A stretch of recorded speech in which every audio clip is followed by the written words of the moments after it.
Quando nós estamos falando sobre relacionamento familiar, nós estamos falando de convívio diário, muitas vezes obrigatório, e por isso ele deve ser tratado com urgência e prioridade em relação a outros aspectos da vida. Se dentro de casa a pessoa não encontra paz, ela já sai para a rua com pontos a menos para se sair bem nos estudos ou no trabalho.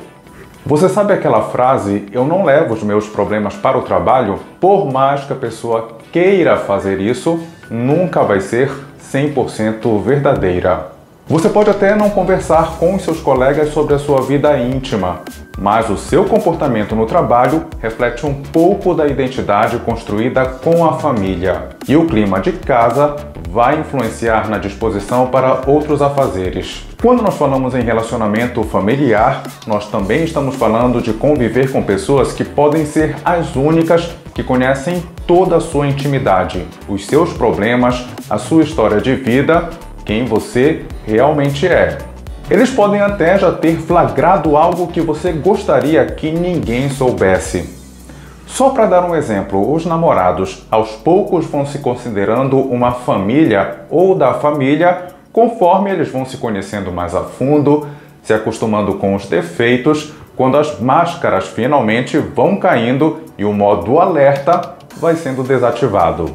Aí pode começar um período de tolerância ou intolerância com o outro, e é por isso que alguns casamentos são desfeitos depois de alguns meses em que os dois começaram a juntar as escovas de dente. E quando eles estão percebendo que eles não estão brincando de casinha, mas sim estão passando por uma prova dura de fogo, começando a convivência verdadeira, pura, quando não se tem muito para onde correr nos momentos de tédio.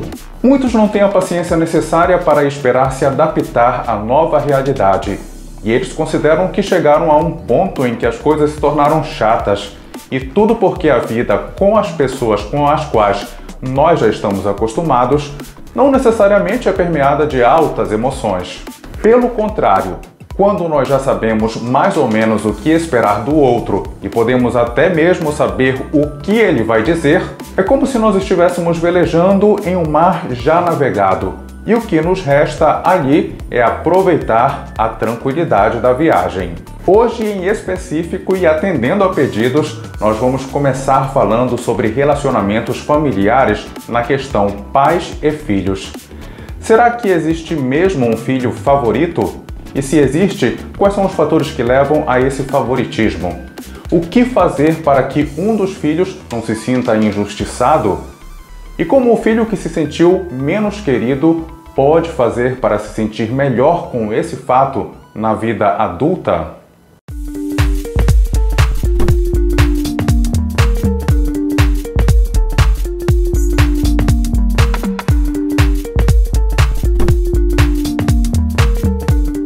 Quando alguém se torna mãe ou pai, aí a gente costuma dizer que ninguém está totalmente preparado para essa função, porque não existe curso e todo conhecimento a respeito vai ser adquirido na prática. E ninguém também está totalmente preparado para lidar com as emoções novas que vai sentir quando se assumir a maternidade ou a paternidade, porque são sentimentos próprios e específicos dessa fase. Se o casal tem um filho só, o que já é uma grande missão, é mais fácil se concentrar para ter os cuidados da criança. Mas e quando nasce o segundo filho? Será que as coisas mudam? A ciência diz que existe sim um filho favorito. Isso quer dizer que pode surgir algo do qual nós estamos falando e que muitas pessoas têm terror, que é a desigualdade. Quando um passa a receber menos afeto, apoio e atenção por diversos fatores, como os pais acharem que um filho é mais frágil que o outro e, portanto, ele merece mais cuidado, e mesmo por ter a maior afinidade com relação à personalidade de um do que a personalidade do outro. Nós sabemos que mesmo sendo filho do mesmo pai e da mesma mãe, os irmãos, até mesmo os gêmeos univitelinos, são diferentes.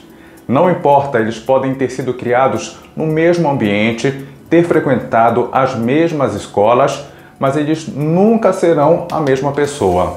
Os especialistas dizem que a chance de se tornar o filho preferido são maiores para o primogênito, ou seja, o primeiro que nasce, ou para o caçula, que é visto eternamente como o bebê da casa. Dependendo do momento do nascimento, ele também pode ser mais propício para a criação de um vínculo de afeto. Quando, por exemplo, nasce o primeiro filho, o casal ainda está totalmente apaixonado, vivendo um sonho, sem muitos problemas conjugais. Então é um momento adequado para receber uma nova vida e dispensar amor e carinho. Esse filho mais velho também transforma o casal em pais pela primeira vez. A mesma coisa acontece quando um filho nasce na mesma época em que algum parente querido morreu, porque representa uma continuação da existência e um consolo. Por outro lado, quando um segundo filho nasce no meio de uma crise financeira, os pais parecem que estão com a cabeça em outro lugar. Outros fatores que podem gerar um certo favoritismo é que algumas crianças são mais doces do que as outras e mais fáceis de educar e são mais comportadas. A escolha do filho favorito pode também recair em outros fatores, como o gênero, que vai ter a seguinte influência.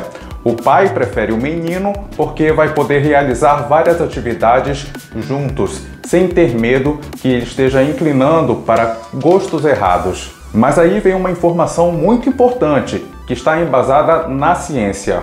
Esse fenômeno de ter um filho predileto é perfeitamente natural.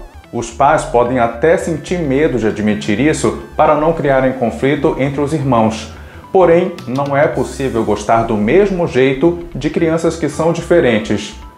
Se a filha puxa o jeito da mãe e o outro filho o temperamento do pai, a mãe pode gostar mais da que se parece com ela. Os pais não escolhem gostar mais de um ou de outro, isso acontece naturalmente. Enfim, a afinidade pode até ser maior, mas isso não significa que ela será acompanhada de mais benefícios em relação ao filho. Em relação aos filhos, será que eles percebem algum tratamento diferente? Os estudos mostram que eles percebem isso sim, já a partir dos 4 anos de idade. Mas antes disso, quando o irmão mais novo nasce, por mais que ele tenha sido desejado como uma forma de diminuir a solidão de uma criança, e ela percebe que só o outro irmão é que está ganhando colo, a criança tende sim a regredir e também querer ser como um neném para receber carinho. Ela passa a se comportar mal para chamar a atenção. E esse assunto do filho favorito é tão importante que em 2006, em um estudo na California Davis, 70% dos pais entrevistados admitiram que eles sentem uma fraqueza por um dos filhos. E voltando a falar dos filhos, mas agora quando eles crescem, uma das consequências daquele que não foi privilegiado é que ele pode se afastar dos pais e dos irmãos, totalmente ressentido, e muitas vezes é ele quem mais conseguiu condições para ajudar a família. Mas agora, quando os pais já estão idosos e precisam de algo, ele pode falar. Pede isso para o seu filho favorito. Em alguns momentos, essa fala vai ser de brincadeira, mas em outros, é aquela brincadeira que tem um fundo de verdade. Aqui foi João Paulo Seabra, e se lembre que quem gosta de si, faz terapia.